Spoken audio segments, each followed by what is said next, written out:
Okay.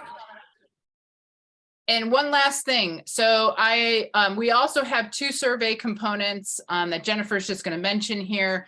But I'm going to have us, as Jennifer is talking, I'm going to start our first kind of poll. I'm going to launch that so you can hopefully answer some of these questions that we have, kind of a pre-survey to your MDAR experience today. And then when you close off and log out of and end the webinar or the Zoom for today, you'll get a small survey afterwards. So just if you can take the time, it helps us to figure out what we've done well, what we need to improve upon, or even the types of programs that you've also been exposed to. So thanks so much for joining us tonight.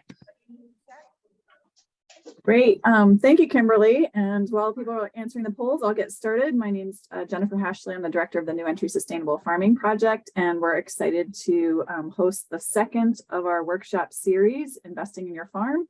And tonight's topic, as we discussed, is we just wanted to have some fun names for these workshops, but unlocking Massachusetts money for your farm. So just diving a little bit deeper into the MDAR grants and programs that might be able to help you secure some assets to grow your farm business. So just a quick little background. Here's my contact information. If folks want to introduce themselves in the chat while you're filling out the poll, that would be great. If you'd like to rename yourself, that'll help us a little bit later on when we work on the questions and answers. We can actually call you by name. So if you want to share where you're from, your pronouns, your farm names, where you're located, and we ask, just generally, please keep yourself muted until the question and answer session, and feel free to add any questions to the chat as we go along. That'll help us. I'll be paying attention to that, and so will Kimberly. So if there's something in the moment that a presenter can further clarify or help folks understand, we're happy to address those or answer you in the chat as we go along, if we can do that. And then we'll have lots of time at the end for Q&A sessions. And then this is being recorded so that we can post it for those who are unable to attend. So you're welcome to keep your video on. It's optional, but it's always lovely for the presenters to see who they're presenting to. So just a quick background on the New Entry Sustainable Farming Project. Our program's mission really is to improve our local and regional food systems by training the next generation of farmers and to help make sure that food is accessible to all individuals who would like to eat, and that's all of us. We do that through 3 main program areas: our farmer training program, which I'll go into a little bit more detail, our food hub aggregation and distribution program, and then we have a national initiative that helps other land-based training programs share resources. So this series is part of our ongoing farmer training program. We do lots of different courses and workshops like these, and then we have an incubator farm program where we make land available to beginning farmers for up to 3 years. This spring, we'll be launching again our crop production course that we do every year. It's a hands-on experiential training program on the farm if you need more crop production experience. And then our flagship business planning course, which we look at as a startup business planning course for those who would like to put their ideas into a more structured format to put everything together into a business plan to chart the course for your farm future. We have a virtual tour if you want to learn more, and the video from tonight, the recording from tonight, and this entire workshop series will be posted to our YouTube channel, which you're welcome to tap into. This is some of our food access work and our national program work. I won't go into those details, but for this workshop series, we did a Grant Writing 101 workshop last week. Tonight, we're diving into the Mass Department of Ag Resources programs, hearing from some farmers who've had experience getting access to those programs. Next session, we'll be talking about loans through NRCS and the Farm Service Agency and cost share programs. Then we'll be exploring other USDA business development programs. We'll be learning from farmers, having a panel as well to hear more capitalization strategies. And then we'll close out the series with accessing food nutrition programs to expand your market. So all of these resources and more will be posted to our resource website, which you can find by following the cookie trail to our resources section. And then toggling over to our farmer resource library, and there's a section there which you can access, and we'll put the link in the chat so you can find any of the recordings here and any other resources that we post. We are working on a decision tool that will hopefully also map out all together. All of this is funded through the USDA Northeast Extension Risk Management Education Program. So we're grateful to them for supporting this workshop series, which allows us to stipend the speakers and help organize the session. And there's no such thing as a free lunch, I love to say. When you get funding for grants and things like that, they do expect us to do evaluations to make sure that it was valuable for producers, that you learned something and that you're going to apply the knowledge that you learned to make a difference in your business. So that is why we are doing these polls and follow-up evaluations, and it really does make a difference to us. We like the feedback. The whole series that we're planning right now is based on feedback from farmers that they want this kind of information. So please do take the time to fill that out. So without further ado, I would love to introduce tonight's speakers. Thank you so much to Diego and Rose for agreeing to do this workshop session for us, but they're going to share a lot of information about Massachusetts programs. And I think, Diego, you're going first, is that right? So Diego is a person working, the current grant coordinator at MDAR, helping with different grant programs, and has a background in environmental natural resources and has worked at a lot of farms in the Pioneer Valley of Massachusetts and has started his own small no-till vegetable farm. So we're excited to hear from him about MDAR programs. And then Rose has just been a stalwart urban ag and champion for urban ag and other programs at MDAR over the years, building partnerships and helping putting together the urban farming conference, and just, bringing all of her extensive experience with having grown up on a dairy farm and being a dairy farmer and just knowing everyone and who's who in this space. So thank you, Rose, for being part of this as well. And then I'm super excited that we're going to have some farmers to share their experience of how they've tapped into these programs and how that's worked, helped them advance their businesses. So we'll hear from Nikki Bartley, who's the founder and owner of Cross Street Flower Farm in Norwell, Mass. And she's been farming for a number of years now and has really built a wonderful business there and helped establish Norwell Farms, a nonprofit community farm. And then, now has a lot of land at different properties. So it'll be great to hear how she's leveraged some of these funds. And then we'll hear from Lisa Evans, who's co-founder of We Grow Microgreens in Hyde Park. And she's done a lot of different things in life, and then completed a streetwise MBA program and then partnered to turn a vacant lot into a wonderful agricultural business. And they have a lot of great experience to bring to that. And we're excited to hear how they've leveraged MDAR resources to grow their operations as well. So without further ado, I'll turn it back over to Diego to get us started. Thank you all. All right, thank you. I'm going to share my screen here. All right, can everyone see the presentation? Great. So thank you. Again, my name is Diego. I've just been working for MDAR for about 7 or 8 months. And before that, I was farming for 10 years. Working for other people and then running my own farm for 5 years until this last year. And I actually also applied for some MDAR grants. So I have some personal experience on both ends of the MDAR grants. I work within the Farm Viability Program, which is 3 grants in particular, which will be the focus of my presentation tonight. Okay, so I'll talk a little about the general grants process. I'll talk about the 3 viability grants, FVEP, AIP, and MEGA. I'll try to spend a little more time on MEGA, that is the beginning farmer grant. And then I'll just mention some of the classes we offer and some of the other MDAR grants. As far as questions, I'm happy to just take questions as we go. So you're welcome to jump in, or if they're going into the chat, maybe someone can just let me know if they're piling up. So all the MDAR grants have what's called an RFR, or request for response. And this is just a little about the process here. So when the grants open up, this RFR will be posted on the MDAR website. And this is basically the go-to document that is going to answer all the questions about the grant. It'll talk about the program. Pictured here is the front page of the MEGA RFR. So it'll talk about the purpose of MEGA. It'll talk about the eligibility requirements, eligible projects, the different levels of the grants, because many of them have multiple funding levels. Selection criteria, timelines, and it'll have the application form attached to it. So this is sort of the go-to thing. It also has contact info for the person to reach out to with any other questions. So that's the first place to go for applying for grants. So yeah, when you're thinking about applying for a grant, some of the questions to ask yourself, are you eligible to apply? It's great to kind of drill into first thing, the minimum eligibility requirements on these RFRs, because you don't want to waste your time applying for something that you might not be eligible for. Is it a good fit for your farm? To apply for MEGA as opposed to AIP, for instance? Is your proposal an allowable use of funds? For example, one program might fund a tractor where that's not an allowable use for another program.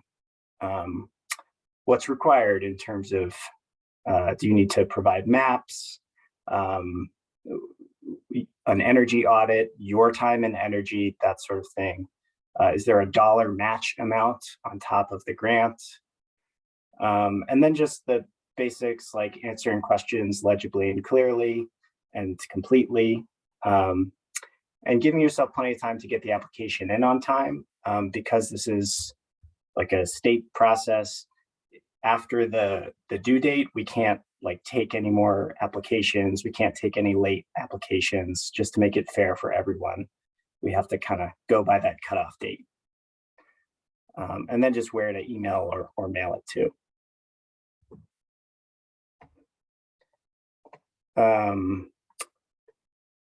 So I'm going to dive into the 3 viability programs. So that's the Farm Viability Enhancement Program, FVEP, for established commercial farms with at least 5 owned acres. The APR Improvement Program for established commercial farms that are already protected through the APR program, and Matching Enterprise Grants for Agriculture, MEGA. So this is the beginning farmers grant, and I'll spend a little more time on that one. And want to note that all 3 of these viability grants, they combine business planning, technical assistance, and grants. So it's not as straightforward as just apply and then get a grant. It's a process.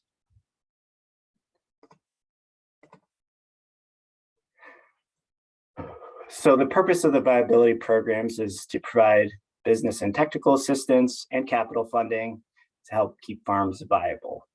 So that can mean a lot of different things depending on your farm and who you are. It often means improving the productivity of the farm and the profitability of the farm.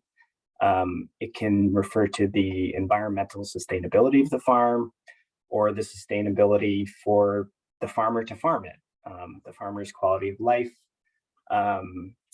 If it helps transition the farm to a successor, that can be a big plus as well. So this is an overview of the viability program's timeline. So the RFRs are going to come out in March, and there'll be an open application period until April. There'll be about 6 to 8 weeks. We'll review applications and select people over the summer, and you'll be notified usually by August. Once you've been notified, we'll come out to your farm for an orientation visit, just to orient you to the program. And then the technical and business planning assistance phase starts. So from the fall through the winter, we'll pair you with a business planner, and you will work together to develop a business plan. And there's also an opportunity for other technical assistance, like if you needed help getting QuickBooks set up for your farm, we can pair you up with someone. So you'll be doing that over the winter, and business plan is due in March. But for this previous year, it was due in March. And then at that time, so about a year from when you first submit your application, then we do what's called a phase 2 contract, which is the actual grant contract. So at that time, you can start spending money towards your project, and not before that. And then there's a due date that you have to sort of have your project completed by, and it's different for different programs. For the beginning farmer program, it's a little shorter. And for the big sort of infrastructure focused grants, it's a little longer, about a year, over a year. So I'll talk about Farm Viability Enhancement Program first. So just a little background, is the first program to combine business planning, technical assistance, grants, and land protection. So from the program inception, just some numbers about the program. Well over 400 farms have received grants totaling over 21 million, an average of 46,000 per farm. And that's only going up because the minimum level was 75,000 in this last round. So how farm viability works is that you put a 10 to 15 year covenant on your farm property to agreeing to keep the land in agricultural production in return for the grant. So it protects it from development. So in FY23, which was this previous round, these were the 3 grant levels. So this is going to change, or this may change in the upcoming RFR, which is going to come out in March. These grant levels might shift a little bit. But you can see there's the 3 levels: 75,000, 120,000, or 150,000, depending on the size of the farm, and some other factors like your gross farm income. For this one, no match or reimbursement is required. This is one of the 3 viability programs that has no match or reimbursement required. So you just get the money sent to you, basically. But most farmers will put in over the amount that they're funded for, because they'll take the opportunity to go for a big infrastructure project. Say you got funded for 75,000, you were going to do a barn that was 100,000, you'd end up putting in your own money anyways. Some project examples: wash pack facilities, dairy infrastructure, a lot of buildings. This can be used for tractors, for equipment, cheese aging equipment, all sorts of things.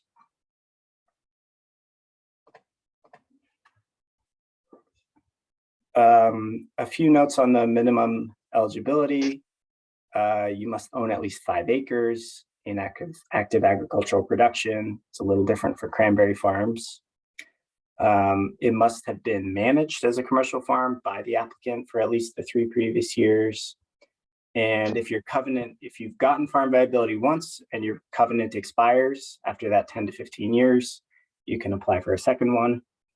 Nonprofits and municipalities are not eligible for this one. And there is a minimum gross income level, which in the previous year was 15,000, and that's likely going to go up this coming year.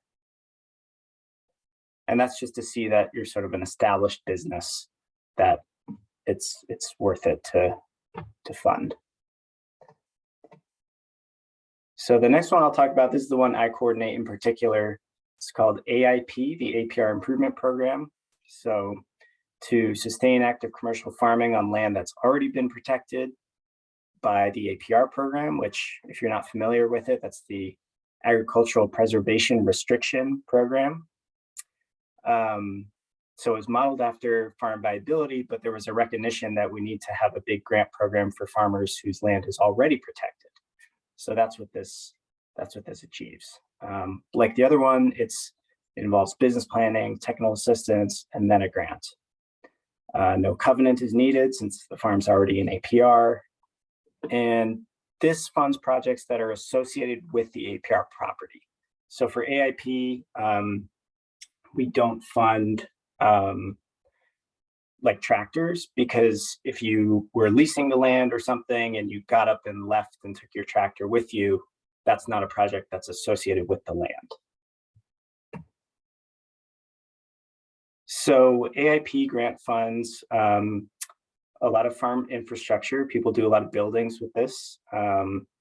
and also resource improvements. You can see the grant levels for this previous round, 60,000, 90,000, and 120,000. Again, based on gross income and the acreage that you own, or that the APR owner owns if you're leasing. There is a 25% cash match contribution requirement for this one. So if you got funded for the 60,000 level, to get the full 60,000, you would need to have a $75,000 project at least. And this is on a reimbursement basis. So you'd be expected to pay that upfront. A lot of the farmers get bridge loans for this sort of thing. But say you were building a $100,000 building, you would be expected to fund that upfront, and then you would get reimbursed at the, if it was 60,000, you would have satisfied your requirement to put in a 25% match with at least 15,000. So some project examples are hay barns, farm stands, dairy barns. You can use it for things like perennial crop plantings, irrigation, but people do a lot of buildings with this just because of the size of the grant. The farm must have been under APR for at least 5 years. It must have been managed by the applicant for at least 3 years. Again, nonprofits and municipalities are not eligible for this. And there's a gross farm income level, which was 15,000 and will likely go up in this coming year. And just to say, you can be leasing APR land. You can receive this grant if you're leasing APR land. We have some farmers who have done that. You just have to co-sign with the owner of the APR.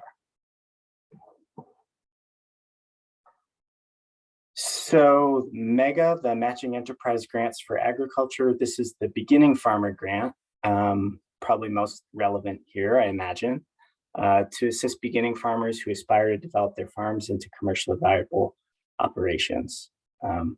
So again, it's business planning, technical assistance, and grants.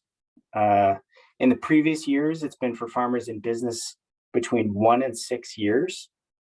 And in this upcoming RFR, which will come out in March, that may change. We're thinking about moving that to be the same as the USDA definition, which is years 1 to 10. So it expand by a lot the amount of people that can apply for this grant. There's a minimum gross income. It's lower than those other grants I was talking about. In this last round, it was $10,000 for minimum gross income.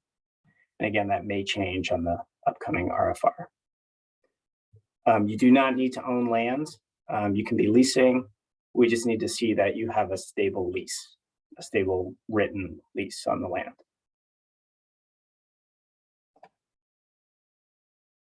So MEGA is a 1-to-1 matching grant of up to $10,000 in this previous round.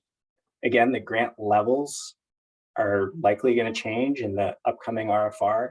So don't get attached to that number in particular, but it will still be a 1-to-1 matching grant. Meaning if you had a $20,000 project, you would get reimbursed $10,000. And just like AIP, you have to fund the project up front, and then you're reimbursed once the project is complete.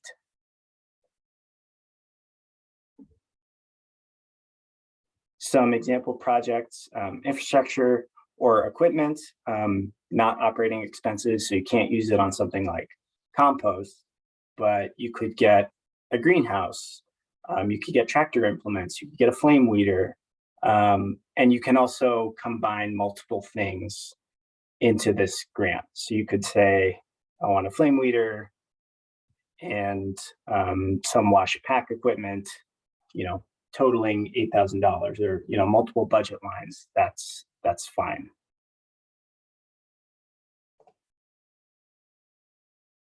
So all these contacts, all the program contacts are on the MDAR website, which I'll point out at the end of the presentation. But these are the coordinators for the three programs, Farm Viability, AIP, and MEGA. Feel free to reach out to any of us with questions, even if you want to ask me about MEGA. If I can't answer your question, I'll point you to Jess, who's our MEGA coordinator.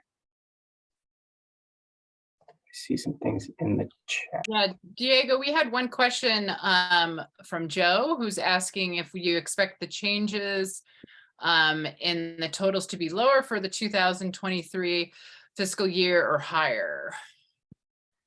The changes for the totals to what? To minimum gross income or to like the grant amount? And Joe, if you want to unmute yourself, that's fine. Yeah. Grants amounts. The grant amounts. It will likely go up. Yeah. So people will be able to request more money, but it'll still be 1-to-1 match. Is that what you're saying? Yes. Yeah. Okay. Exactly. And Great. That's not like finalized yet, but just keep your eye out on the upcoming RFR. I have a few more slides here. The Beginning Farmer resource page on our website. Jess, who runs the Beginning Farmer Grant Program, has put this great resource page together. It's got things like land access, links, financing, courses, legal assistance, planning for startup. It's a great resource and links to a lot of other places. So definitely check this out. And then I'll talk just briefly about our ag business training program. 2 of our courses, Exploring the Small Farm Dream and Growing Your Farm Business. So Exploring the Small Farm Dream, Jennifer teaches that, and that just started last week, I believe. And I'm sure Jennifer could speak to it better than I could, but it's a 5-session course. Assessing yourself, researching the landscape, assessing your resources, get to talk to some other farmers. And yeah, so there's a workbook developed by the New England Small Farm Institute. So this is for people who haven't started farming yet, but want to start their own farm, helping them assess how to do that and if that's the direction they want to go. And then Growing Your Farm Business is for farmers who are more established, farmers who have at least 2 years that they've been commercially farming are eligible for this course. So we have some business planners who teach this course. Over the course of the 8 weeks, you develop a business plan. Basically, like every week, you do sort of a chapter or a section of your own business plan. And it sounds like it's been really great for a lot of farmers. Part of that is doing financial management and record keeping. So you can see in the photo, this is an example of a template that they offer. So they help you build an income statement and then make projections based off of that. But also talk about like goal setting, marketing. We have a guest presentation on online marketing. So it's a great course. Course fee is only $150. And we offer that once a year in the fall and winter. We actually just started that course. So we do have a couple of questions here. One is from Nikki. Can the land for the AIP be protected under another land conservation group, such as Historic New England, or must it be APR? So for AIP, it has to be APR. Things like a conservation restriction wouldn't apply to this. It has to be APR land. Yeah. And then Joe has another question here. He said, I ran into confusion regarding land lease from Massachusetts. They classified my request as a personal garden, not a working beginner farm. How do we /beginners get around that other than showing them our LLC or question mark? And then he says further, and that's another issue. You can't get into business without a plan, but you requiring 2 years first before you get a plan, period. Isn't that bad for business? Well, it sounds like we're talking about both mega and growing your farm. So for growing your farm business, that's for people who are a little more established to do a business plan. To apply for mega, you don't necessarily need a business plan. You can come up with one yourself if you want, and you can send that to us. That's great, but you don't necessarily, it's not a requirement for the grant. I think when you're talking about a land lease, you're talking about mega. I think that's why we have a minimum income requirement, just to show that you're an established farm doing business. You know, you could be a quarter acre or something, but if you meet the minimum income requirement, you would be eligible for the grant. Do you require farmers to show farm income on a Schedule F to meet that minimum requirement, or is it just self-reported? It's a Schedule F. Yep. Okay. Yeah. So that might help, Joe. I think if you're filing your taxes as a Schedule F, I think that's a pretty good sign you're in business, whatever the income level is. And then if you have a written agreement for the use of your land, that's should be sufficient, I would assume, right, Diego? Yes. Yep. Yeah. And Joe, you might have come in a little bit later, but I did introduce the session by saying that New Entry Sustainable Farming Projects offers what we call the first year startup farm business planning course. So that is for folks that maybe have taken Explore Farming or Exploring the Small Farm Dream courses, and then you're really ready to put your business ideas onto paper and practice. And then I envision then people go on to do, maybe the Carrot Project offers this Making It Happen course, which helps you get into like really analyzing your numbers and financial viability. And then if you're ready to like go for financing and want to like really dig into your business plan and update it as you have a couple of years under your belt, like, I don't know, that's like how I see it. Then take the MDAR business planning class, which is a little more for farmers that have been more established. So there's like a nice trajectory of offerings across the state that I think people can tap into at different phases of their business development and get the support that they need. Cool. Thanks for mentioning that. And yeah, Joe, I see your comment about the MDAR land that's available.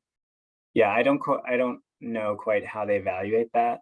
I can just speak to the viability programs, but for that, you know, it doesn't totally matter the acreage of your farm, at least for mega. It would just be more about you showing that you're a farm business, or you're establishing yourself as a farm business. So I'll just speak very briefly to some of these other MDAR grants for farmers. This is not an exhaustive list, and you should go to the MDAR website and read more about these if you're interested, and reach out to the program coordinators. So there's CSAP, the Climate Smart for Ag programs. Those include energy grants, environmental remediation, a lot of things related to the environment on your farm. There's AFSIP, Agricultural Food Safety Improvement, that's for produce farms. So that funds improvements to food safety, say in your wash pack station. There's agricultural composting improvement, ASIP. So that's for farms that do on-farm composting. It funds improvements to equipment to help with your composting operation. And there's SARA, the Stewardship Assistance and Restoration on APRs. That one's very specific. It's if you bought an APR property and it was sort of overgrown, this could give you funding to like cut back field edges and bring it back into production. And again, that's not an exhaustive list, so definitely check out the MDAR website for more of the grants. And this is the MDAR website, the main grants and financial assistance page. It's pretty easy to find if you just Google MDAR grants or MDAR financial assistance. All the programs are listed on here, including the ones I talked about. All the program coordinators are on there, all their contact infos. And Rose will talk more about the urban ag and food access grants She can speak to that better than I. So I think that's about it for me. Thanks so much, Diego. That was super helpful. And I think, for folks that might have joined a little bit late, I think your grant writing tips, we talked a little bit about this in last week's session, but, just having to pay attention to eligibility and the timing. I think, these farm viability programs are amazing, but it does take that year between when you apply and when you actually get the money. And I think that, having worked with a lot of beginning farmers where they're just really excited to get these resources in hand because they really need the infrastructure to move their businesses forward. Sometimes that could be a hard pill to swallow. So just really understanding the timeline. And I hope we'll hear some of that from the farmers a little bit later. So thank you for sharing your grant tips and all the great information. And we're really lucky in this state to have so many amazing resources to support farmers. Totally. So. Yeah, I agree. Great. Thank you. All right. Any other questions for Diego at this moment about the grants that he spoke of, or should we move forward with Rose and then we can do more questions afterward if folks still have some more? Great. All right. Well, Rose, I think you're up. Okay, let's see how the screen share goes. Here we go. Voila. Oh, it worked. All right. Well, Diego, great job. And I want to say ditto for his first two slides. That was great. I'm going to borrow those from you. As you can see, I coordinate the Urban Ag Program, the Food Ventures Program, and the Food Trust Program. I'm very privileged to coordinate all these food access programs, and I think it's really a testament to our administration and their commitment to removing barriers to fresh food across the state, but particularly in low to moderate income communities. And so the three programs that I oversee, manage, coordinate, these are focused more on the intention first, and the intention is, are you creating greater access to low to moderate income communities? And then we move from there. So Rose, just to interrupt for 1 second, I think you're showing your presenter view of the slides, at least that's what I'm seeing. And then you're coming in and out a little bit on the audio, so I don't know if you can speak closer to the microphone. Okay. How do I fix that? Let me escape. Does that work? I don't know how to get out of that. Okay. Yeah, well, I'm sorry, I can't fix it. Because I think one of the little icons below the slides there might be the one for getting out of presenter view. Okay. Okay, I'm going to try and share again. Okay. All right, and then we'll go to this. And then, okay, here we go. Beginning slideshow, beginning. And just, here we go. Is that it? Yes. Yes. Hallelujah. There we go. All right. Sorry for those technical difficulties. I figured it had to happen to me. All right. So, all right. We're going to go to, I'll speak loudly. We'll go to my first program ever at MDAR, the Urban Ag Program. When we talk about urban ag, we're talking about food production in urban centers, gateway cities, densely populated communities. So this program started in 2014. Its grant awards range from $5,000 to $50,000. They are reimbursable grants. The projects are to be completed at the end of the fiscal year, which is always June 30th of the following year. Who can apply for these grants? You can be a nonprofit. You can be an individual farmer, a municipality, a university. You can partner up. There can be a combination of applicants. The projects must be capital investments, long-term capital investments. The awards can go for greenhouses, small tools, equipment, cold storage. They could be for a rooftop farm, anywhere where you need help and assistance with equipment, materials for your food production.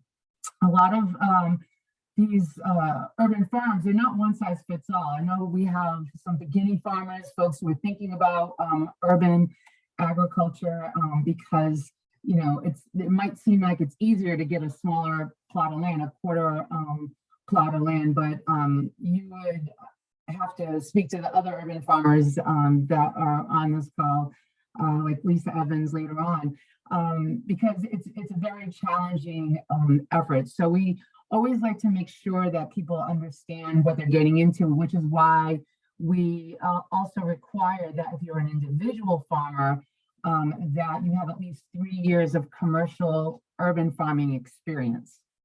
I would say that at least 90 to 95% of our grantees are still in business and growing stronger and have really found ways to diversify and partner to keep their business viable. One of the things that I like to make sure people understand some of the challenges in urban ag that some of the funding could address. Some of that is land, the access to land, the cost, and the availability. In this grant, we allow for $100,000 for the purchase of land, going towards that with a 25% match. And there's also funding that could go for water connections. There's also zoning that you have to think about in cities, because if you don't have the zoning for it, it's just basically illegal to farm in the city. I also need to mention that with these grants, if you have funding over 15,000, you need to have a 25% match for this.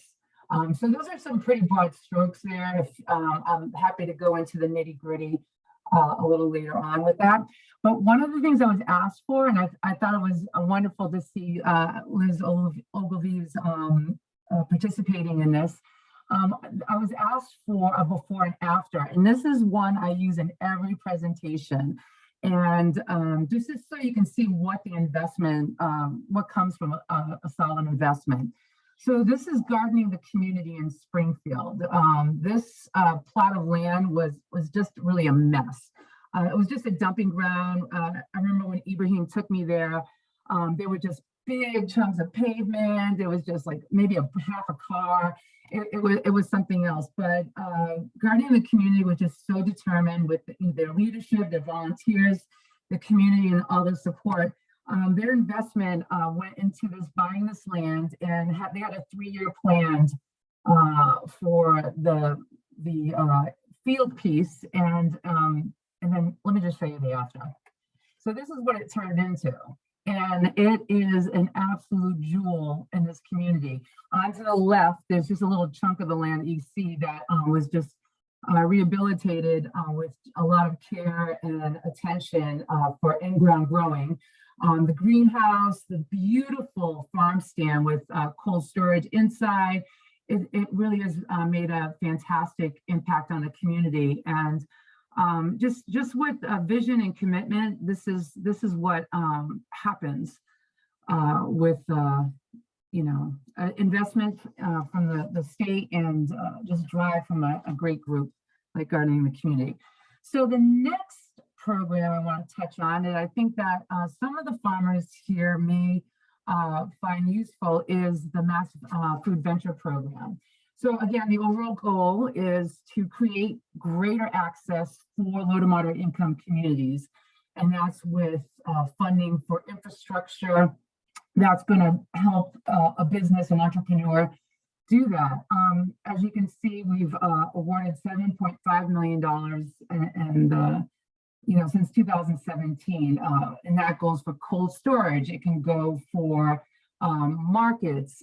We've funded commercial kitchens, and we have funded several farms, World Farmers, New West Oasis, Growing Places, Mill City Grows, Kitchen Garden Farm, Island Grown Initiative, just a lot of investments, as you can see there. And eligible applicants, again, municipalities, individuals, a for-profit or a nonprofit, and also partnerships are eligible for this program. It goes, the funding bracket is from $50,000 to $250,000. Sometimes it might be a little less because we have to go to our second round. So you might see something different on our website for the availability of funds. This program also requires a 50% match for the total project cost, meaning if the total project is $100,000, $50,000 is the grant, $50,000 is for your cash match. And we can go, if you have questions on that, we can touch on that. So the next program, which would be the Massachusetts Food Trust. Not sure if beginning farmers would be interested in this because it is a loan program, but I feel like it's something that you should definitely check out and consider, because initially this program was meant for retail markets, improvement on bodegas, creating greater retail, whether you're in a rural community or an urban community. And it's been for the past year or so, especially during COVID, that the scope of work is now including farmers. I think the first project was an investment into East Boston's farmers market and helping to improve the infrastructure for that. In FY22, I'm looking at my little cheat sheet here. Several farms got funding: Atlas Farm, Dick's Market Garden, Eastie Farm in East Boston, Farmer Days, just to name a few farms. And with the FSIG grant that's come out, the Food Insecurity Infrastructure Grant, that just got posted on a Thursday through EEA. I believe the Food Trust is going to get the green light to offer bridge loans for that program. So that's something to consider if you are in fact eligible for that EEA grant. But yeah, it's amazing work that's been done in all counties throughout the state. As you can see, 66 projects funded so far, and I would say at least a dozen of those are farms. They've made a really big impact, and I'm looking forward to seeing the group expand the scope. It's managed by LEAF and Franklin County CDC. They formed a consortium to manage the program, and I oversee that. So let's see. And then as Diego mentioned in the beginning, some of the things that you need to consider when you're looking at the grants. This little list here might seem like common sense to you, but you have no idea what we've seen come into the office. Really paying attention to the details, taking the time, delegate with your staff if you need to, split it up and have people do the work about, with getting quotes. Having documents prepared if you need a map. Just there's a lot that's asked for, and we put that in our documents not to overburden you or overwhelm you. Is that we get, especially for this group, we get a lot of first timers, we get a lot of beginning farmers, and you don't have the access that as more established organizations and businesses have.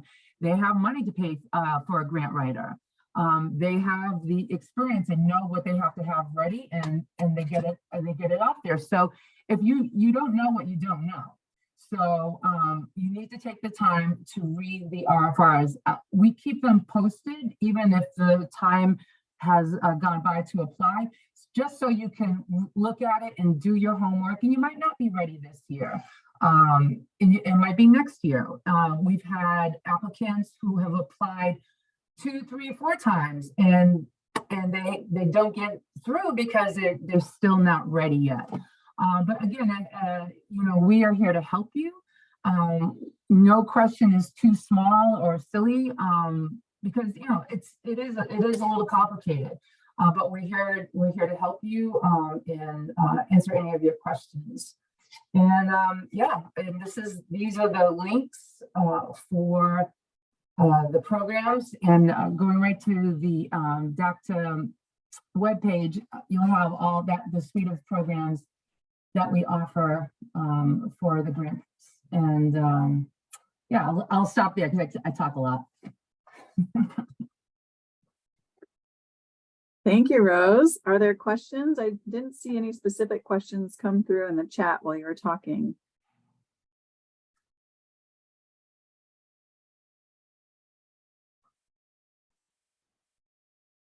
I guess one other thing just to highlight from both Diego and Rose, a lot of these grants are cost reimbursable. So that means you do have to put up all the funds up front, even the matching portion, like the whole project, and then you get reimbursed your portion from MDAR.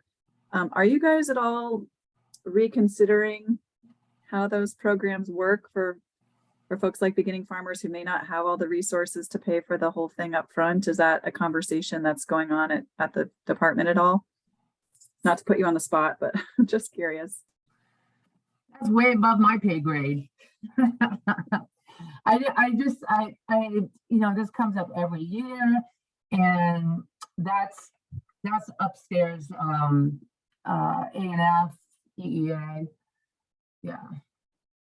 Is that something that farmers who care about that issue, like how would they take action or provide feedback to MDAR and the higher ups about that piece of accessing these programs? No, see, you're recording this, so I mean, it's always about advocacy. I mean, that's how these the three programs I just went over: the food venture program, the food trust, and the urban ag program. That came from the people speaking to their legislators. It came from the demand from the people.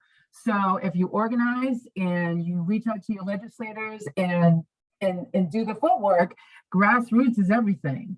So that's all I'm going to say legally. Thanks, Rose. Great. Are there other questions from participants, or should we launch right into hearing how some of the farmers in the room have taken advantage of these programs?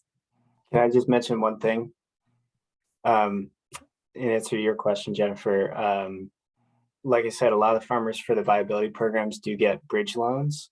And even for the mega program, which is smaller grant amounts, you might need a bridge loan. And there are some, you know, there are like small lenders out there that are willing to do smaller amounts like that. I think especially these days, there's more and more organizations cropping up. I know of a few out here in Western Mass that fund that sort of thing, or are willing to give even less experienced farmers a small loan until that reimbursement comes in. Great. One more thing to add to your to-do list on the timing, right? You have to put it all together, but good to know in advance. So that's super helpful.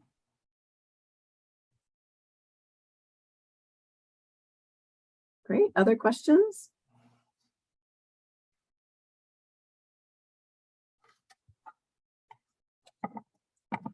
All right, well, we can turn it over to the farmers and we can share some of their experience. And Lisa, you're going to go first.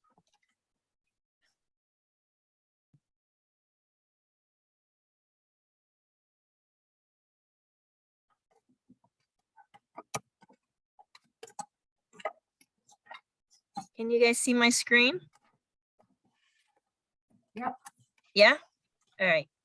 Hi, my name is Lisa Evans, and I am the co-owner of an urban farm in Hyde Park, which is a section of the city of Boston. The other owner of the farm is Tim Smith, and we have been recipients of state grants, the Coronavirus Food Insecurity Grant, the MGCC grant, Mass Department of Agriculture, Energy and Urban Agriculture grants, and a few other grants. And basically we approached the city of Boston, and after a very long 4-year period of time, we were successful in acquiring almost an acre of land for urban farming. It meant having 5 community meetings, going door to door in the neighborhoods, and talking with a lot of individuals, and the approval of 14 city and state departments to get our project off the ground. And in 2019, we broke ground on our farm, we started basically excavation for our greenhouse, and we were very successful in obtaining grants. So here is our beautiful greenhouse. It came over in a shipping container from Holland. We have a community walking path that borders the farm that was funded by a grant from the city of Boston. And it was designed by Wes Worth of Thomas Worth Associates. We fortunately have the deed to this land. So the only thing that can happen on this land is farming. And it's literally written into our deed that we cannot grow cannabis. And our principal crop is microgreens and edible flowers. We're selling them at farmers markets, our farm stand, and at restaurants. We're also growing tropical plants. So the one that you see here up at the front is curry, and that's very popular with a lot of Indian and Caribbean customers because they use it in their cooking. Also, a lot of Indian families have a curry plant in their kitchen because it brings peace into the household. So here are some of our microgreens. And here are staff. So one of the unique things that happened during the pandemic was that there was a grant that partially paid for some of our staff's salaries. What you're going to find with almost all the grants that you come across is practically none of them pay for your salary or your staff's salary. So be prepared for grants that help with infrastructure for your farm.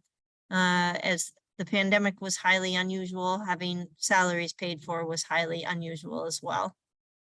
Here are some of the neighborhood youth hard at work at our farm. We literally started the farm from raw land. There was nothing there, and that's the excavator in the background. Here's some of the things that we got in grants. We got a couple of energy efficient modine heaters for the greenhouse. We got this blue insulation that you see along the foundation wall, which helps keep the greenhouse warmer in the winter, and actually in the summer it helps keep it cooler. Here's the greenhouse. The roof vents and it naturally exhausts all the hot air that is generated inside the greenhouse during the day. And that is a great feature for an urban farm because the roof opens almost silently and all that hot air is removed silently rather than with exhaust fans that consume a lot of energy. Here are our solar panels. They're translucent and they allow the red light to pass through and let plants below them grow. They came over from California. They were from a company called Solar Culture, and we were the first on the East Coast to have them. And the energy coordinator of the grant, Jerry Polanen, was super excited about these solar panels. So when you're applying for grants, it's helpful to find really intriguing and unique products that you might be the first to install. We also got a condensing boiler, which heats the flood benches that we also got with a grant. And that provides direct root zone heating for those little microgreens, which enables us to keep the greenhouse at approximately 10 degrees lower temperature than would be necessary for their growth. And on the flip side is that I'm freezing most of the time because it's cold in the greenhouse for the human beings. We also got an electric line for the high tunnels, and we got a rainwater tank for inside of one of our high tunnels, and that collects rainwater off the roof of the high tunnel.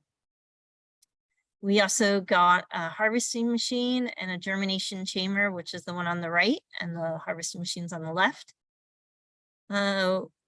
We got a van with the Coronavirus Food Insecurity Grant, and that enables us to aggregate produce from other farmers that can be sold at our farm stand or at farmers markets and through a CSA.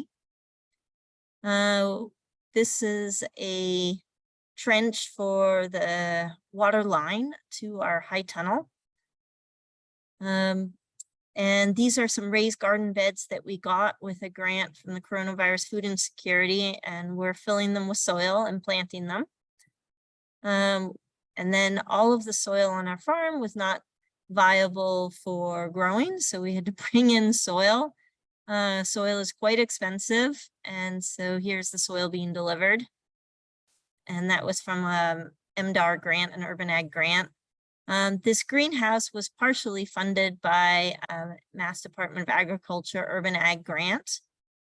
And these are 2 ground fridges. These are underground refrigerators that are buried underground in order to take on the natural cooling properties of being underground, as well as the insulating properties of being underground. So underground is approximately 55 degrees. And so it's naturally cool. And there came over in a shipping container from Holland. And they're kind of a fun new addition to the farm. And this is our concrete floor with radiant floor heat. The challenge with this grant is we got the concrete floor, we got the radiant floor heat. We're still waiting for the condensing boiler. We got a USDA grant that covered 25% of the condensing boiler.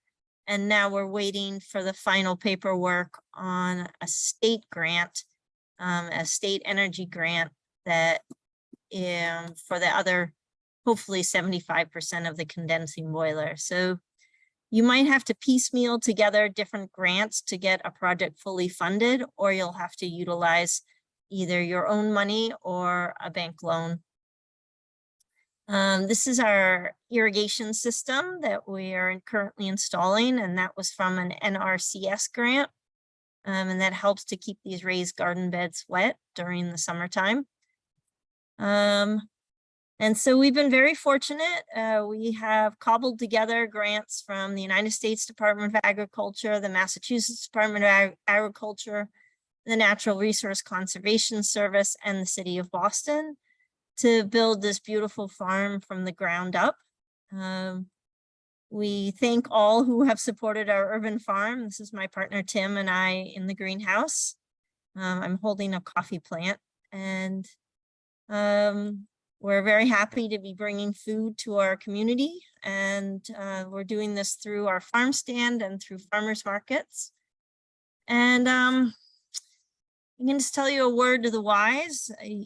These grant applications, you have to be a very detailed oriented person.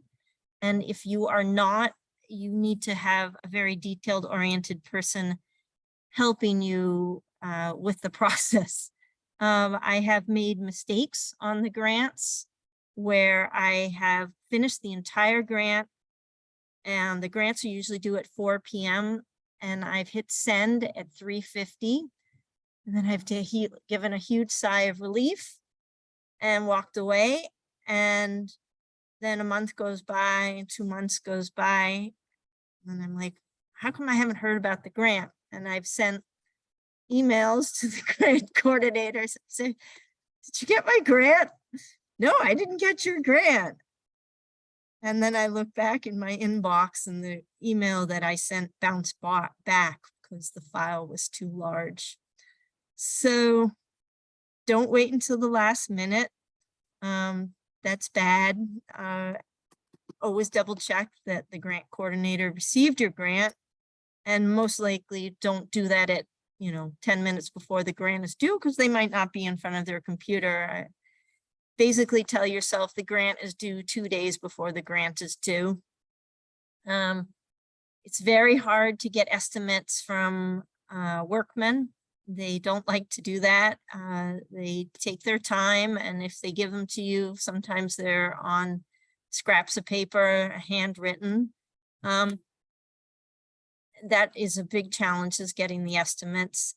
Oftentimes you need 3 estimates, which can be even more of a challenge because you might have worked with the same electrician for the last 3 years, and to tell your electrician that you need 2 more estimates from other electricians might not go over so well with him. It's great help if you have someone who can proofread your grants. either pay someone or get a volunteer to do it. Make sure you set aside time for yourself to proofread your grants. You're going to find little typos in there. The other thing is make sure you read the entire RFR from page to page to page. I made another mistake with a grant. On the front of the grant, it said, if you have questions about the grant, send the email to the grant coordinator. I didn't notice that on page 24 of the grant, it said that the grant needed to be submitted to a different email address. So again, I wrote this beautiful grant and sent it to the wrong email address. So my my word to the wise is leave enough time and read the entire RFR, every single page of it. They are designed to weed people out. And a great way to weed people out is to get people who don't follow directions. Nobody likes to read long documents, but it's really important. Sorry. I need a glass of water. And does anyone have any questions for me? I have gotten very experienced at writing these grants. I was a Boston public school teacher, and I taught myself how to write the grants. Rosa Ruda, at the very beginning of starting our farm, said, Lisa, I want you to take a grant writing course. And I didn't quite understand at the time why I needed a grant writing course. Well, now I understand.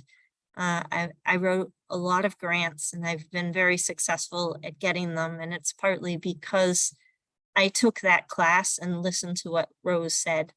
I have also taken a lot of business classes, but the grants in turn have also taught me how to oversee the project effectively, because they forced me to write budgets, to get estimates, to plan the project. So in turn, the writing of the grant actually helped guide the whole entire process. Any questions? So we have a couple of questions in the chat bar there. The first one is actually from Jennifer. She was just asking how, and those are very cool refrigerators. So she's asking Yes. how large they are. They're large enough for me to stand up in. And I'm 5'6". And so I'd say they're probably 7 feet tall and 7 feet wide. That's great. I mean, how many containers of produce can you stack up in there? Is it like a pallet worth of size or a couple pallets? There's shelves. I don't have the close-up shelf picture handy, but there's shelves inside there. So each shelf is about 2.5 feet away from the shelf below it. And there are 5 layers of shelves. And so basically I can put one of those black crates that you see a lot of farmers utilizing on each one of the shelves. Cool. And then Samantha Wood has another question here, and maybe that this could be a question we can ask all of you, is she's asking, how do you support salaries for grant administration? Well, I wrote most of the grants, so it was me. So, and then we have a lot of interns from area universities, and I highly recommend utilizing interns because they're generally very well educated, and you can focus on getting interns from fields that require a lot of writing. English majors, environmental science majors, but pretty much even the students that were from the engineering backgrounds had excellent editing skills as well. All of the students were very helpful in editing the grant proposals.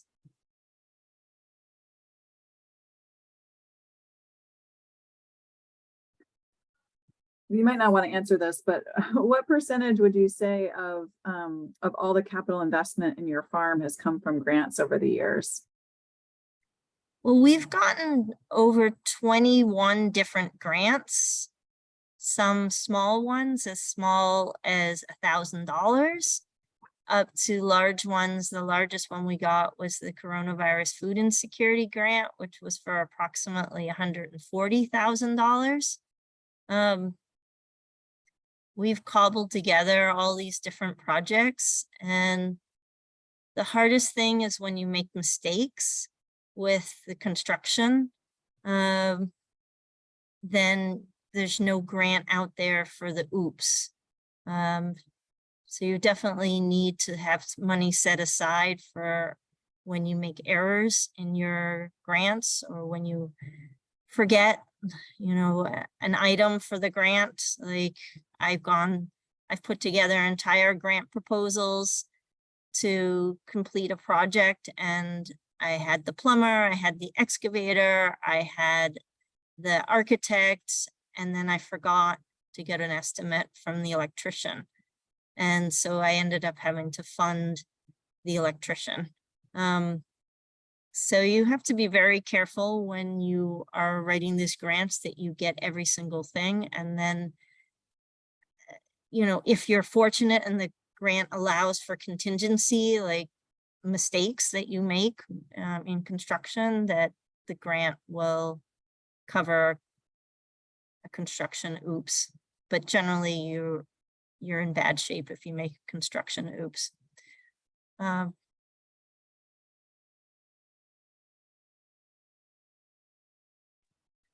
Any other questions from our participants?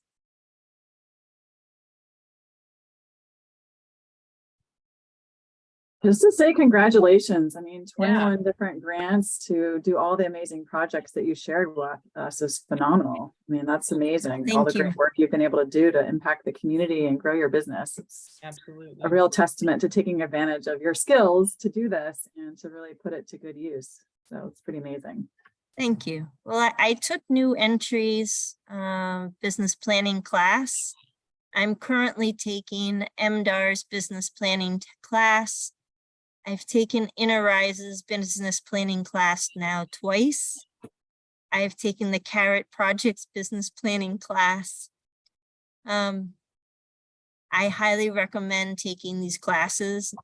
None of them are the panacea that you're looking for, but they are all helpful and give you resources and access to other brilliant minds. Great. Yeah, I feel like that's the wonderful thing about farming. It's lifelong learning. It's always something more to know. Are there any other questions from anybody?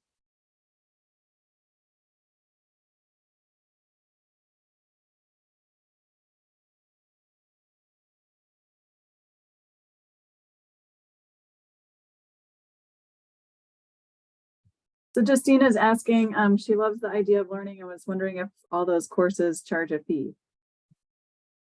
Some of them I was fortunate in that grants covered their cost. Some of them I had to pay small amounts. But none of them were large expenses. You could go and get an MBA from an area university and it would run you upwards of 40,000. I have never had to pay anywhere close to that amount for any one of those courses. And they're very, very valuable.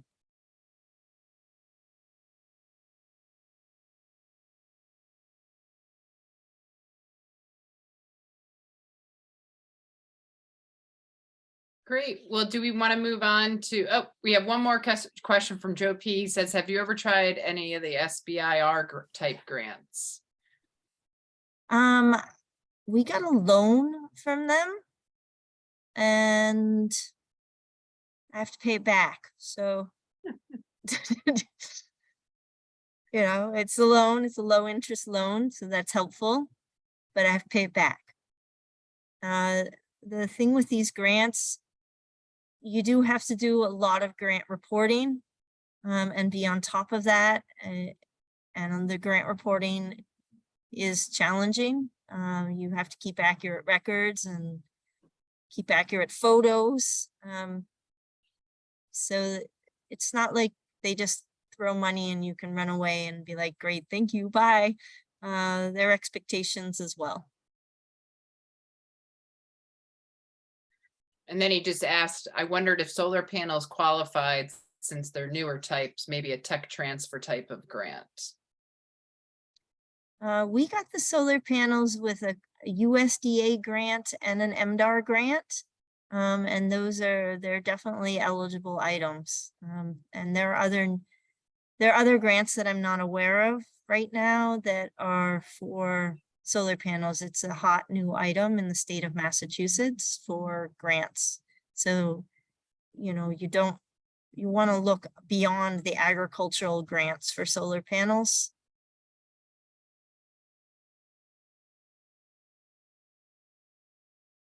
Well, great. Well, thanks so much, Lisa. And I love you. You seem to have a very resilient attitude about a lot of your grant experiences, obviously positive and some of the negative elements. So I appreciate you tonight. Thanks so much. Well, it's a big thank you to Rose. She's been very encouraging, and there have been times when I've been frustrated and she's like, keep going, just keep going. You're doing a great job. So you know, it's very helpful. Rose is very supportive and, you know, takes the time to answer my calls and answer my questions. So, you know, make sure you utilize her as a great resource. Great. Well, thank you so much. So we'd like to move on maybe to Nikki at this point. And I think, Lisa, if you could stop sharing. Yeah. That would be great. Maybe yeah, I can I know. That That's okay. You did a great job. Yeah, thank you for the slides. It was really helpful to visualize all the cool projects that you did. Stop share. Great. Great. Yeah, Lisa, that was ditto. That was amazing. I'm so impressed by everything you've accomplished. How long have you been doing all of that? I forget when you said you started your farm. We broke ground. So we started the farm in our backyard in Rosendale, just at a residential house with a 5,000 square foot backyard. And we very quickly outgrew that. It took approximately 4 years to convince the city of Boston to deed us a piece of land. So we started construction of that farm in March of 2019. We were in the middle of construction when the pandemic arrived. The city of Boston had a construction ban for 2.5 months, which threw a huge monkey wrench into our projects. And then the pandemic itself threw a lot of monkey wrenches in because of the supply chain issues and the difficulty in getting workers, difficulty in getting parts for our equipment that we got. So we're still under construction. We're not done with everything. There are a number of outstanding items and projects, but we're working on it and have a couple of grants that we're still waiting on, and there are more to be applied for. So the work doesn't end. Amazing. Okay, I don't have a presentation. I'm Nikki Bartley and I own Cross Street Flower Farm in Norwell, Mass. But I am going to show you our website, I guess, and my Instagram to show you what I got with my mega grant, which I applied for in 2017 and received the money in 2018. So a while ago now. And that's the only grant that I've received from MDAR. I have received 2 more grants from the NRCS for high tunnels and irrigation. And all 3 of these grants have made a huge difference in my farm. So let me just go to my desktop here. Wait, oh, did I? Oh, share. Okay. Can you see? How do I get rid of that little thing? Can you guys see this? Oh, just move it. Okay. So here is my Instagram. And if you see this truck in the background, the van, this is what we got with our mega grant. We actually, that truck was the Ford, our Ford delivery van was $16,000. We got it used. And so we also were able to get a walk behind BCS tractor. We had one, but it didn't have a PTO, a power takeoff on the back, which would allow us to get a lot more diversity. Or it had a power takeoff, but it wasn't the right size. So we couldn't get, it wasn't the biggest one, and we couldn't get a lot of the implements on the back of that BCS that we wanted. And so we upgraded. We sold our first BCS and then got a second one. So all together we invested, or the total project cost was $26,000, and we got 10,000 back from the mega grant.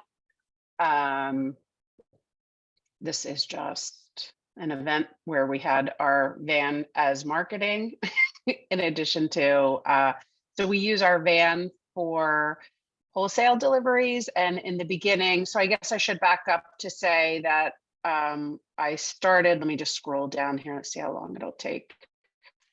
When I started my farm in 2015, I don't know how long this is going to take to scroll here. I started at my house where I am right now, on Cross Street in Norwell, and we have 7 acres, and we had about 1/8 of an acre that I tilled up my front yard. And right here, let's see, you can see this is all my yard. And I had 1/8 of an acre of flowers, and then it took so let's see, let me just back up 1 second. So in 2010, I had no background in farming. I was a stay-at-home mom with 2 little boys. Now I have 3 and they're in high school, but I started with a community initiative in my town to start a CSA on town land at the historic Jacobs Farm. And I had a background from when I lived in Boston in the South End. I helped to start a dog park, one of the city's first dog parks. So I'm familiar with community organizing and going to the DCR. It was actually behind Copley Square Mall, you know, getting land to be used for community purposes. So when I moved to Norwell and I heard about this initiative to start a community farm, I volunteered and I quickly became the chair of that. And I spent the next 5 years learning how to build a farm from the ground up. And this was a vegetable CSA. And we were given about a little more than 1/2 of an acre at the historic Jacobs Farm, where my farm currently is. And I learned how to not only run, you know, start and run a nonprofit farm, but navigate town politics, because the land, it's a 12-acre historic farm, and it was donated in the 1930s by the Jacobs family to Historic New England, what was then called Spinea, but now it's Historic New England. And then in the late 80s, early 90s, Historic New England sold back all but like their crown jewels to the towns where the farms were located. And it is now, so the town of Norwell bought 120 acres. Now there's only 12 remaining acres that are farmed because the rest became baseball fields. But those 12 acres can only be farmed and have this preservation restriction through Historic New England, which I definitely would like to talk to Diego about this, because I think it's unfortunate that, you know, it's great that this land is preserved, obviously, but Historic New England doesn't have the resources that the state has.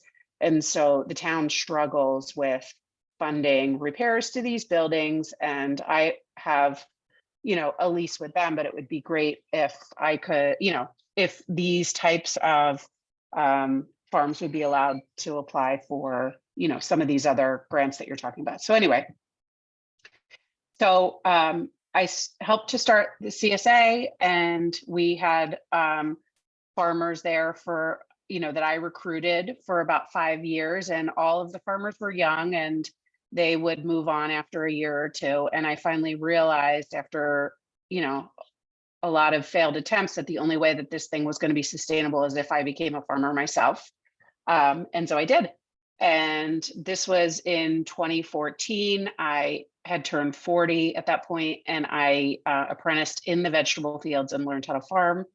And then at the end of that season, I said to the farm manager, would you give me a little bit of space here to grow flowers? And he said, no, but if you grow them at your house, then I'll buy them from you. So that's all it took. I plowed up 1/8 of an acre in my front field, in my front yard, and sold flowers. And I had a few rows at Historic Jacobs Farm, and this is one of them. You can see the dahlias here. That was probably, well, that was like 2 years later. But so what happened then is I had a mishmash of, you know, a field at my house, an acre at a friend's house, and an acre at Norwell Farms.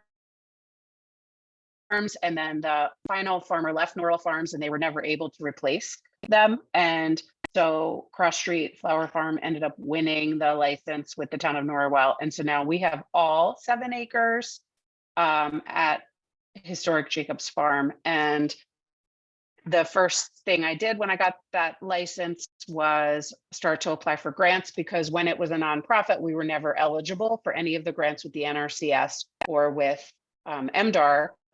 And so I applied for the mega grant in 2017, and I got it pretty quickly. I applied, I remember sending it in, you know, the last day or whatever, it was in June.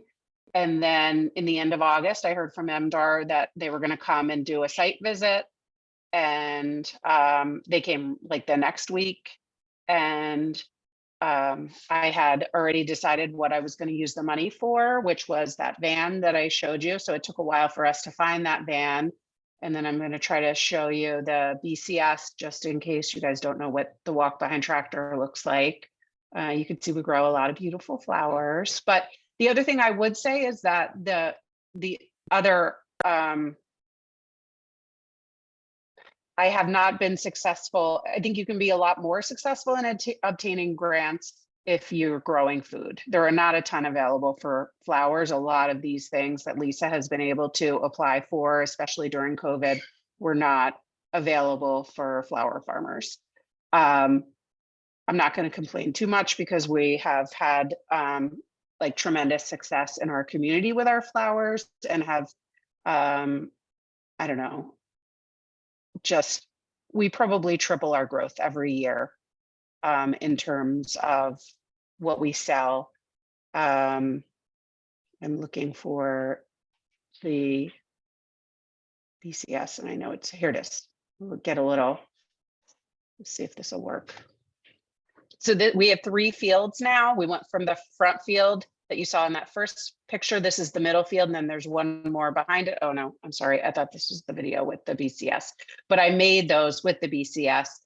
And then the next year I ended up getting a real tractor. It was funny. I remember taking one of Jennifer's courses at New Entry, or maybe even just having like a phone call with Jennifer. And I was deciding about, there's me having a beer after a hard day farming. I was talking to Jennifer about getting the BCS and applying for this mega grant, and being so excited because now he's going to be able to have a tiller, a perfecta harrow with my BCS, a flail mower, and maybe even a snow blower, and how I was going to be able to do so many things with this piece of equipment. And Jennifer just kind of shook her head and she said, I wish small farmers, the one piece of advice I would say is that, like, if you're in between this like 2 and 5 acre farm size, you're going to start with the BCS, but pretty quickly you're going to want the tractor. And that happened within a year of me getting the mega grant, that I ended up getting a tractor. But I will say I never regret the BCS. We use it still in our greenhouse and for a lot of small jobs. and it's invaluable. And it also, for somebody who doesn't have tractor experience or farm experience, it helped me too. I'm like very action oriented, you know, just learn by doing. And it helped me on a small scale learn how all of those different implements work before moving to such a big investment. So that was, I guess, my mega grant experience. The other thing that came with the mega grant was that we got financial assistance with Julia Shanks, who is fabulous. And she wrote a book, I can't remember the name of it right now, but it's basically like teaching you how to do a budget. And she took our budget, which we thought we were pretty good at, you know, running a budget every year, and just got us to the next level and taught us how to do projections 5 years out and a whole bunch of tricks on Excel that I never would have known how to do. And I still use that budget every year. And then after that, I also went on and I got, during COVID, 2 more high tunnels through NRCS, an irrigation grant through NRCS that linked all 3 fields with, I had a well, but the grant allowed me to get piping underground to connect the well to all 3 fields and put spigots, multiple spigots in each field. And it truly, like, the level of production since that, and I also have water in the winter, which is a really miraculous thing for farmers in my greenhouses. So before, for years, I was schlepping, you know, like huge water things, or even shoveling snow onto my crops in the high tunnels to irrigate in the winter. And now, you know, all I have to do is lift up the spigot and water flows. So can't recommend any of these things highly enough. I guess I'll stop right there. If you have, I was just going to scroll and find pictures of my, of my high tunnels. There's my tractor that I love. I actually just got a second tractor this year, a cultivating tractor, and I, you know, learned how to cultivate mechanically this past year for my dahlias, and we grow about 10,000 dahlias now, and it's very long growing season. So you really need to keep at them with mechanical cultivation. So I can talk forever, but I'll stop now. Is there any questions?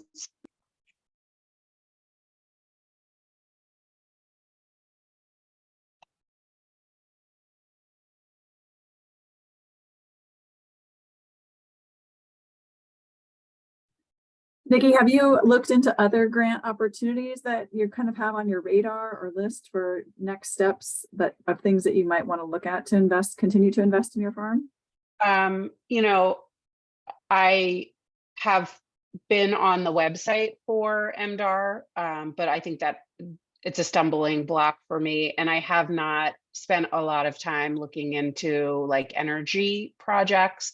I think I did reach out without a lot of success, not hearing back, but it probably was during the pandemic about MDAR. But honestly, I just got so busy running my business and it just really took off that, you know, I do have loans through the FSA, the USDA FSA. I think I maxed out on those now and I wouldn't qualify anymore because we bring in too much money. Like we would have to go straight to a bank now. But yes, I mean, of course, I think it's something that I would like to learn more about, but there are hurdles for me because there's a lot of approvals I have to get. Every time I do anything on my property, I have to get approval from the Historic Commission, the Conservation Commission, and the Select Board in town, and then Historic New England has to sign off. So it's a very lengthy and often contentious process. But I would love to be able to apply for more grants, 100%.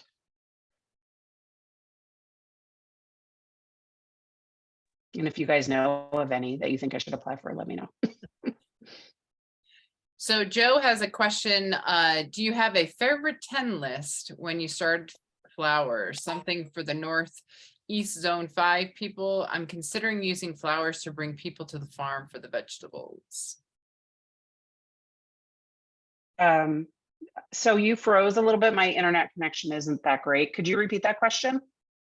Sure, it's in the chat, but yeah, I can totally repeat it. He just asked if you have Okay, a hold on. favorite 10 list while you started your flowers. A Started your- favorite 10 list? Yep, and he said something for Northeast Zone 5 people.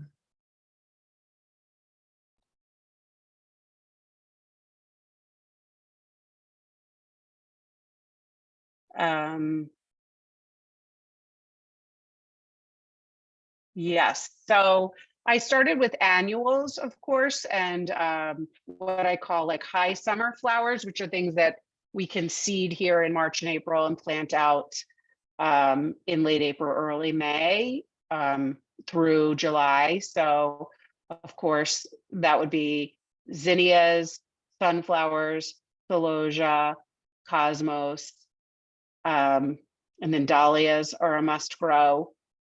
And then we planted 100,000 tulips last fall for the spring. It's an investment, but it's worth it. We do. So our biggest line of business is well, not anymore, was starting our CSA. We have a flower CSA, and we have close to 1,000 CSA members now for our flowers, and that's over. So we are about 200 to 300 per season. So we have like a spring, summer, June, which is peonies, fall. And then we have a barn shop where we sell non-flower merchandise now, but we also sell a lot of weekly bouquets just for people walking up and arrangements. And then we started actually during COVID, cut your own, because people could go out into the fields. And so pick your own. We started that. We didn't start with the tulips because COVID hit right when they were blooming. So we ended up just selling those, cutting them and selling them. But that during COVID, during 2020, we started a cut your own bouquet and cut your own dahlias in the fall. And that has been hugely popular. And so now we're up to, like when we first started that first year, I was going to do 10,000 tulips for cut your own. And now we do 100,000. And so tulips, and then in our high tunnels, we grow ranunculus, anemones, lisianthus, and poppies, and sweet peas. So, and those would all be great things for your zone 5. Dahlias, I think, can be tricky in zone 5 because the frost comes pretty quick and it takes a long time for them to mature.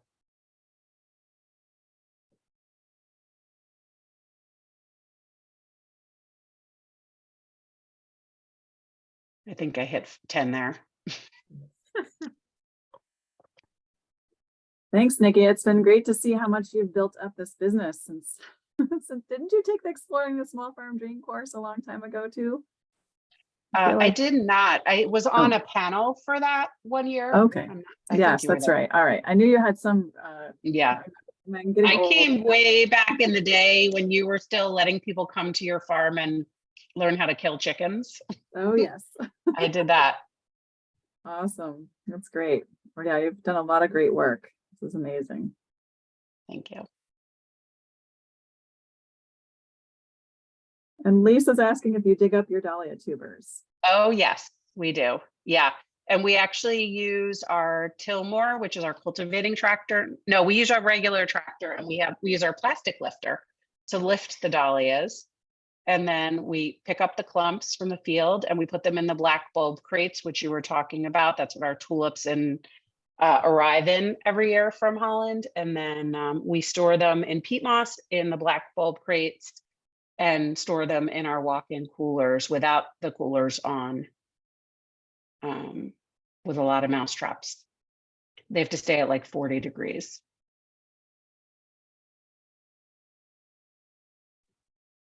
And then we're dividing them right now, and we'll start selling the tubers soon. And that's a profitable business too.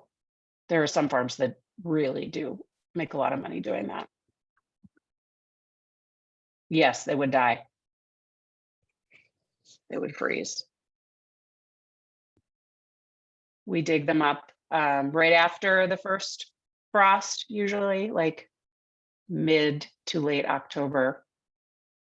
And they got to be out of the ground before the first hard frost. So it's always a hustle, like a 2 or 3 week window when you got to get them up.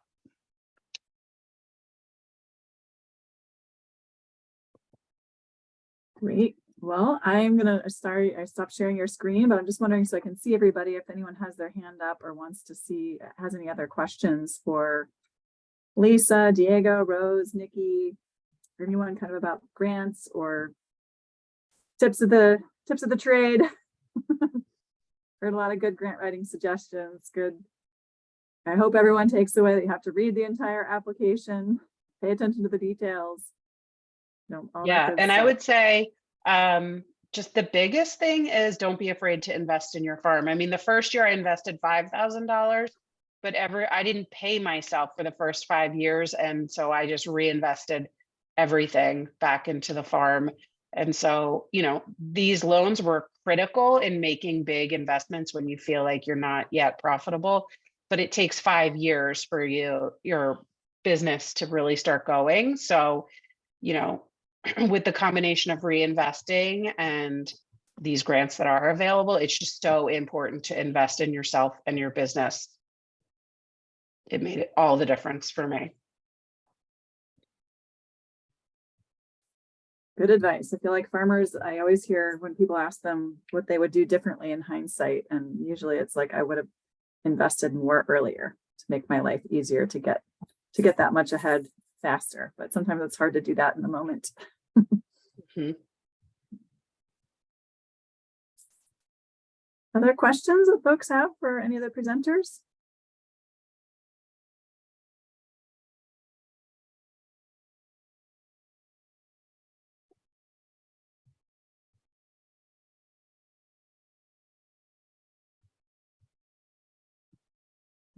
Lots of kudos that this was super helpful. So thank you again to all of our speakers for taking the time and sharing your wisdom and good advice and your experience.